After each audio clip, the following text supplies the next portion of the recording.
تو انشاءاللہ تعالیٰ اور اس کو ڈیولپ کر کے میری کاوش ہے کہ ناران کیونکہ بہت بڑا علاقہ ہے اور ٹورسٹ بہت زیادہ یہاں پہ آتے ہیں. سب سے زیادہ ایشو یہ ہے کہ ٹورسٹ یہاں پہ آتے ہیں تو حادثات تو ہوتے رہتے ہیں. جب انسان ادھر ادھر گھومے پھرے گا تو کچھ نہ کچھ حادثہ ہو جائے گا. حادثات ہوتے رہتے ہیں. تو انشاءاللہ تعالیٰ آئندہ مجھے موقع ملا تو یہاں ناران کے اندر صرف RC نہیں بلکہ ایک پورا سول ہاسپٹل قائم ہوگا انشاءاللہ. پہلے تو ابھی جو اس دور میں 3 بڑے روڈز ٹورزم کے لحاظ سے جن پہ کام شروع ہے. شونگران روڈ جس کا ہر حکومت میں تقریباً پیسے رکھے جاتے تھے لیکن پتہ نہیں کیا وجہ ہوتی تھی کہ روڈ تو مجھے کافی بن گئی سر. جی اس وقت یہ بنتا نہیں تھا روڈ. ہر حکومت میں پیسے ہوتے تھے لیکن بنتا نہیں تھا. میں نے اپنے دور میں اس کے اوپر 8 کروڑ پہ رکھا ہے. پھر جنترمسی جب یہ تھے سینیٹر تھے انہوں نے 4 کروڑ پہ رکھا ہے لیکن بنا نہیں کبھی. اب وہ کیا وجوہات ہیں لوگوں کو بھی پتہ ہیں اور آپ کو بھی پتہ ہے. اس دفعہ جب اس روڈ کا میں نے ٹینڈر کیا شونگران کا تو میں نے ٹھیکیدار کو کہا کہ اگر آپ نے اس کو کسی کو پیٹی ٹھیکیدار کیا نا تو میں آپ کو یہ روڈ نہیں بنانے دوں گا. آپ خود بنائیں گے. اور بڑا اچھا ٹھیکیدار ہے وہ طارق لودھی صاحب, بڑا ایماندار آدمی ہے. اس کو میں نے کہا کہ یہ میری شرط ہے کہ آپ اس کو پیٹی ٹھیکہ نہیں دیں گے, آپ خود بنائیں گے. اس کو 6 کروڑ روپے کی آفر بھی ہوئی ہے پیٹی ٹھیکے کے لیے لیکن میری وجہ سے اس نے نہیں دیا کہ 6 کروڑ لے لیں کام ہم کریں گے. اس نے کہا نہیں کام میں خود کروں گا. اللہ کے فضل و کرم سے آج آپ جا کے دیکھیں آدھے سے زیادہ روڈ بن چکا ہوا ہے اور زبردست روڈ بنا ہوا ہے جو اس سے پہلے کبھی نہیں ہوا اور انشاءاللہ تعالیٰ یہ آگے بھی جائے گا. اس طرح پپرانگ روڈ ایک بہت خوبصورت علاقہ ہے. پپرانگ شونگران کے اپوزٹ جو شونگران سے بھی 8-10 گنا بڑا علاقہ ہے. پیچھے منا پایا بھی ہے وہاں پہ روڈ بن رہا ہے. وہ کمپلیٹ ہوگا تو آپ دیکھیں ٹورزم کتنی ڈیولپ کرتی ہے. پھر منور ویلی ہماری بھی انتہائی خوبصورت ویلی ہے. اس پہ روڈ کا تھوڑا ڈیلے ہوا. جنگل والوں نے NOC نہیں دے رہے تھے لیکن شکر خدا کا وہ ڈیلے ہوا کیونکہ اگر وہ روڈ بن جاتا اس کے بعد فلڈ آتا تو سارا روڈ ضائع ہوتا. اب فلڈ آ چکا ہوا ہے. اس نے اپنی زمین جو لے جانی تھی لے گئے ہیں. ری الائنمنٹ اس کی دوبارہ ہو گئی ہے. اس کے اوپر اب دوبارہ کام شروع ہے اور ایک خوبصورت روڈ مانڈری سے لے کر بیاڑی تک وہاں بنے گا. اور منور ویلی اتنی خوبصورت ہے جنت نما بہت ایک نیا پوائنٹ آ جائے گا. تو میرا مقصد یہ ہے کہ یہاں پہ نئے پوائنٹس کیونکہ ہمارے پاس اب ناران میں یا بٹکنڈی میں یا کاغان میں یا شونگران میں یہ 4 شہر ہیں ہمارے. اب اتنا ٹورسٹ آتا ہے کہ کیپیسٹی نہیں ہے ہمارے پاس ان کو رکھنے کی سنبھالنے کی. تو میں چاہ رہا ہوں کہ نئے پوائنٹس کھلیں, لوگ اسپریڈ آؤٹ ہوں, روزگار بھی زیادہ ہو, زیادہ لوگوں کو روزگار بھی ملے اور لوگ بھی اسپریڈ آؤٹ ہوں, کیپیسٹی بھی بڑھ جائے. تو انشاءاللہ تعالیٰ اب ہمارا جیسے کاغان ہے یہاں پہ اب 2 روڈوں کی ایک تو ایشین ڈیولپمنٹ بینک میں منظوری ہو چکی ہوئی ہے. کاغان سے اوپر ایک جگہ ہے شنگری, آپ نے دیکھی بڑی خوبصورت جگہ ہے. اس کی تو 7 کلومیٹر کی ایشین ڈیولپمنٹ بینک کے اندر منظوری ہو چکی ہوئی ہے. میرے ٹائم میں ہوئی ہے. وہ ابھی ان کا پروسیس ہے وہ آگے چل رہا ہے. وہ ہو جائے گا تو انشاءاللہ تعالیٰ وہ بھی ایک خوبصورت علاقہ بنے گا. ہمارے سامنے ایک علاقہ ہے میدان, اس کے روڈ کے اوپر میں لگا ہوں وہ ہو جائے گا. میدان بڑی خوبصورت علاقہ ہے, وہ ایک نیا ڈیسٹینیشن بن جائے گا. پلس ہمارا ایک بہت بڑا مسئلہ تھا بالاکوٹ سے لے کر گڑھی بولا تک. یہ ہے تقریباً 18 کلومیٹر روڈ اور اس 18 کلومیٹر روڈ کے اوپر 6 یونین کونسلیں فال کر لاٹ والا روڈ سر. گرلاٹ والا یعنی ہماری ٹوٹل 12 یونین کونسلوں میں سے 6 یونین کونسلیں گرلاٹ روڈ کے اوپر فال کرتی ہیں بالاکوٹ سے لے کر گڑھی کرنول تک. کچا پکا جی بالکل گڑا بچہ اس روڈ کی حالت بری ہے. کچرا سے ہوتے ہوئے سر. اس کا 5 کلومیٹر روڈ میں نے اپنے ٹائم میں ہی CNW سے بنوا دیا. یعنی کہ گرلاٹ سے لے کر ہسا تک بہترین روڈ 5 کلومیٹر بنا ہوا ہے. اس سے آگے 13 کلومیٹر روڈ 2020 میں نے کام شروع کیا تھا. پہلے جائکا کو دیا, سروے انہوں نے کیے. پھر کورونا جب ہوا تو جائکا جاپان ایمبیسی یہاں سے چلی گئی اور جائکا کا پروجیکٹ ختم ہو گیا. پھر میں نے اس کو اٹھا کے ایشین ڈیولپمنٹ بینک میں ڈالا. اس پہ اس کا پروسیس چلنا شروع ہو گیا. پھر ہمارے ایک سیکٹری تھے انصاری صاحب, بڑے اچھے انسان ہیں, ابھی ریٹائر ہو چکے ہیں. انہوں نے مجھے بلایا, انہوں نے کہا جی کہ ورلڈ بینک کا پروگرام زیادہ فاسٹ ہے تو ہم اس سے اٹھا کے ورلڈ بینک میں ڈالتے. میں نے کہا آپ ٹیکنیکل آدمی آپ زیادہ سمجھتے ہیں. انہوں نے اٹھا کے ورلڈ بینک میں ڈالا اور ان کی بات ٹھیک تھی. وہ روڈ اپروو ہو گیا, اللہ نے کیا. سروے شروع اس کا پہلے ہی ہو گیا تھا جائکا کے ٹائم پہ. وہ روڈ سارا اپروول ہو گیا اور ابھی کوئی 15 دن پہلے, 1 مہینہ بلکہ 2-3 مہینے پہلے میں نے اس کا ایک ویلاگ بھی کیا تھا اور اس کے سارے ثبوت بھی دکھائے. ایکنک سے منظور ہو گیا, پروونس سے منظور ہو گیا, وہ آ گیا. پھر انہوں نے کہا جی کہ ہم اس کو ٹینڈر لگائیں گے جب اس کی ایڈمنسٹریٹو اپروول ہوتی ہے. ایڈمنسٹریٹو اپروول ہو جائے گی تو پھر ٹینڈر لگائیں گے. آج سے کوئی 1 ہفتہ پہلے ان کا جو پروجیکٹ ڈائریکٹر تھا اس نے مجھے کال کیا, مبارکباد دی, ساتھ میں سے مجھے ڈاکومنٹس بھجوائے کہ شاہ صاحب آپ کے روڈ کی ایڈمنسٹریٹو اپروول جو آخری اسٹیپ تھا وہ بھی ہو گیا ہے. انشاءاللہ 1 مہینے کا ٹینڈر لگ جائے گا کیونکہ باقی تو پیسہ پروونشل گورنمنٹ کا ہے, پیسے کم ہیں, سارے پروجیکٹ رکے ہوئے ہیں. لیکن ورلڈ بینک کا پیسہ تو ایک علیحدہ اس کا ہیڈ ہے, وہ تو چل رہا ہے. تو انشاءاللہ مجھے امید ہے کہ 1 مہینے کے اندر اندر اس کی ٹینڈرنگ کا کام شروع ہو جائے گا اور انشاءاللہ کوشش یہی ہے کہ اسی سال کے اندر اس کے اوپر کافی سارا کام ہو جائے. بہت سارے لوگ اپنے ناموں پہ لگا رہے ہیں, مجھے اس بات کی فکر نہیں ہے. جو کام میں نے کیا میرا دل مطمئن ہے میں نے کیا ہے, اور انشاءاللہ تعالیٰ جب اس کا روڈ کا سلسلہ شروع ہوگا اس کا افتتاح بھی کریں گے, دلی اطمینان بھی کریں گے. ایک بہت بڑی یوتھ آپ کے ساتھ ہے سر, آپ کا ایک بہت بڑا جمبہ ہے, چاہے کسی پارٹی میں بھی ہو, آپ آزاد سے بھی ہو, تو سر وہ نوجوان آپ کو سننا چاہتے ہیں, ان کے لیے کیا پیغام دیں؟ دیکھیں جی, بنیادی طور پہ جو سچ ہے وہ یہ ہے کہ اس وقت پاکستان کی 60% آبادی نوجوانوں کی, اور ان نوجوانوں کو روزگار چاہیے, ان نوجوانوں کو مختلف کھیلوں ایکٹیویٹیز میں سلسلہ چاہیے, ان نوجوانوں کے لیے کام کرنا, کیونکہ ہم کل مر جائیں گے, ہم نہیں ہوں گے, لیکن ہمارے نوجوان ہماری اگلی نسل کے لوگ ہوں گے, وہ اس کو چلائیں گے. تو میں چاہتا ہوں کہ کل ہمارے جانے کے بعد ہمارے نوجوان ہمیں اچھے انداز میں یاد کریں. اسی چیز کو مدنظر رکھتے ہوئے آپ کا یہ سپورٹس کا معاملہ ہے, سپورٹس سائٹ جو ہے یوتھ کی, اب آپ کو پتہ ہے کہ تحصیل بالاکوٹ میں اسا کے مقام پر 40 کنال کا میں نے منی اسٹیڈیم منظور کروایا ہے, اور وہ ایسی جگہ ہے کہ مجھے ہاکی فیڈریشن نے مجھ سے وعدہ کیا ہے کہ جب یہ تیار ہو جائے گا ہم اس میں اسٹروٹرف ڈالیں گے, اور نیشنل میچز ہاکی کے انشاءاللہ تعالیٰ ہم بالاکوٹ میں آگے کیا کریں گے. تو یہ بہت بڑی بات ہوگی, بہت بڑی پروموشن ہوگی ہمارے لگے. اب اس کا درمیان میں ٹورزم بہت آباد ہوگی سر. ٹورزم بہت آباد ہوگی. تو اب یہ پچھلے تقریباً 2 سال سے یہ سلسلہ چل رہا ہے. ہمارے کچھ بھائی انہوں نے کورٹ میں چلے گئے, زمینوں کے معاملے میں اسٹے لے لیا, بہت کچھ انہوں نے کیا. 3 دفعہ مجھ پہ ایف آئی آریں ہوئی ہیں اس کی وجہ سے, اور ایک پپرنگ روڈ ہے اس کی وجہ سے 3 دفعہ ایف آئی آریں ہوئی, تو ان کو بھی میں نے ہینڈل کیا. اب فائنلی یہ ہوا ہے کہ وہ کیسز میں سے سب ختم ہو گئے, اور اب اس کا ایوارڈ بھی ہو چکا ہوا ہے, اس کا ٹینڈر بھی ہو چکا ہوا ہے. انشاءاللہ ہماری کاوش ہوگی کچھ عرصے میں وہاں پہ اسٹیڈیم کا کام شروع ہو, اور بالاکوٹ والوں کو 40 کنال کا پورے آپ کے بالاکوٹ آپ کا جو اسپورٹس کمپلیکس ہے مانسہرہ میں, اس کے علاوہ کوئی اسٹیڈیم پورے ڈسٹرکٹ مانسہرہ میں نہیں ہے. یہ دوسرا اسٹیڈیم ہوگا انشاءاللہ تعالیٰ, اور یہاں پہ صرف گراؤنڈ نہیں ہوگا بلکہ چینجنگ رومز ہوں گے, باسکٹ بال گراؤنڈ ہوگا, والی بال گراؤنڈ ہوگا, فٹ بال گراؤنڈ ہوگا, ہاکی گراؤنڈ ہوگا, تو سب کچھ یہاں پر ہوگا. تو یہ پورا اسٹیڈیم بنے گا. تو یہ ایک بہت بڑا میرے خیال میں نوجوانوں کے لیے, یوتھ کے لیے بڑا یہ اپرچونٹی ہوگی.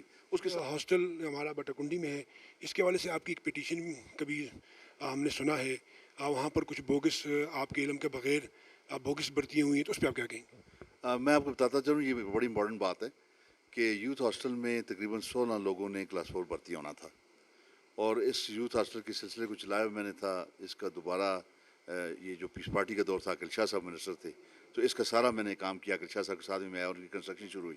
پھر جب ابھی اس حکومت میں بھی عاطف خان اور شرام ترکی, اور میں نے جا کے یوتھ ہاسٹل کو دیکھا, کیونکہ عاطف خان کے منسٹری میں آتا تھا یوتھ ہاسٹل, وہ بھی دیکھا.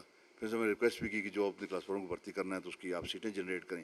وہ بھی میں نے ساری ایسے نہیں جنریٹ کرائی, سیٹیں جنریٹ کرائی. لیکن اچانک پھر یہ ہوا کہ ایک دن میں مانسہرہ میں تھا, تو مجھے پتہ چلا کامرس کالج کے اندر کچھ انٹرویوز چل رہے ہیں یوتھ ہاسٹل کے کلاس 4 کے بارے میں. تو وہ انہوں نے سارے انٹرویوز مکمل کر کے اور وہ چلے گئے وہ لوگ. جب میں نے اس کا پتہ کیا تو 16 آدمی بھرتی ہوئے بغیر کسی انفارمیشن کے. اس کا میں نے ایڈورٹائزمنٹ منگوائی, وہ بھی چھپائی ہوئی تھی, کسی ایک اخبار میں انہوں نے دی ہوئی, کوئی بوگس تھی؟ بوگس تھی ساری, وہ کسی ایک اخبار میں دی ہوئی تھی. اور آپ خود اندازہ لگائیں اس کی بوگس ہونے کا, کہ جب میں نے اسے اشتہار پڑھا تو اس میں لکھا ہوا تھا کہ صوبائی حکومت کے کسی محکمے کو یہ بھرتیاں کرنی ہیں, نہ محکمے کا نام, نہ جگہ کا نام, نہ یوتھ ہاسٹل کا نام, اور نیچے نہ کوئی ایڈریس, اور نیچے پوسٹ آفس باکس میں آپ اپلیکیشن دیں. تو یہ تو ٹوٹل بوگس کام ہے.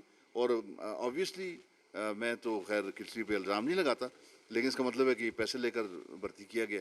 تو وہاں پہ کچھ لوگ تو پی ٹی آئی کے دور میں ہوئے, لیکن پی ٹی آئی کے دور میں ہوا ہے, پی ٹی آئی کے دور میں ہوا. عاطف خان اس کے منسٹر تھے, تو مجھے جب پتہ چلا, میں نے بڑا احتجاج کیا. میں عاطف خان کے پاس گیا, میں نے کہا یہ کیا کیا, تو اس نے اپنے ڈی جی سے بات کی آگے پیچھے, لیکن کوئی بات بنی نہیں, کیونکہ پیسے لیے ہوئے تھے انہوں نے, اور اسی کے اوپر بھرتیاں ہوئی تھیں. تو مجھے اس بات پہ بڑا میں تنگ تھا کہ میرے لوگ جو ہیں باہر کے لوگ آ کے بھرتی ہو جائیں. بٹاکنڈی کے بھی کچھ لوگ بھرتی ہوئے, لیکن زیادہ تر باہر کے لوگ وہاں پہ بھرتی ہوئے ہیں. تو میں نے اس کیس کو اٹھایا اور میں نے ہائی کورٹ کے اندر ریٹ کر دی, جس میں مجھے کافی کامیابی حاصل ہوئی ہے. ابھی 3-4 دن پہلے ہماری تاریخ تھی, تو ہائی کورٹ نے ڈپارٹمنٹ سے پورا ریکارڈ طلب کر لیا.